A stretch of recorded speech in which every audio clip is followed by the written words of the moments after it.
Doctor Yunus সাহেবের গত 18 মাসের সরকারের সবচেয়ে বড় ব্রাইট স্পট যদি দুইটা জায়গা আমরা দেখি, একটা জায়গা হলো যে বাংলাদেশের অর্থনীতিকে একেবারে পতনের জায়গা থেকে ফিরিয়ে নিয়ে আসা, এবং এটার জন্য যেই কৃতিত্বের দাবিদার তিনি হলেন মনসুর সাহেব, বাংলাদেশ ব্যাংকের গভর্নর। তার সব কাজের সাথে আমাদের একমত হওয়া তো দরকার নেই, কিন্তু তিনি বাংলাদেশের রিজার্ভকে বাড়িয়েছেন। তিনি বাংলাদেশের যে অর্থনৈতিক ভঙ্গুর অবস্থা ছিল সেখান থেকে তিনি কনফিডেন্স ফিরিয়ে এনেছেন। ইন্টারন্যাশনালি বাংলাদেশের যে ক্রেডিট রেটিং সেটা এক ধাপ বেড়েছে।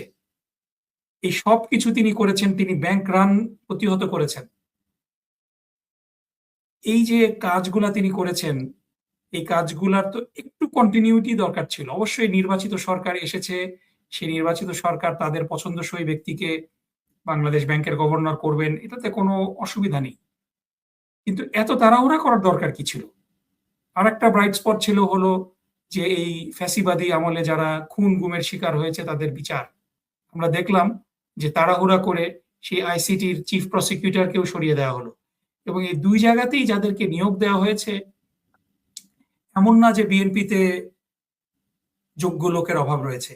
একজন অযোগ্য ব্যক্তিকে গভর্নর করা হলো, এবং এটা অর্থনীতির জন্য একটা অশনি সংকেত।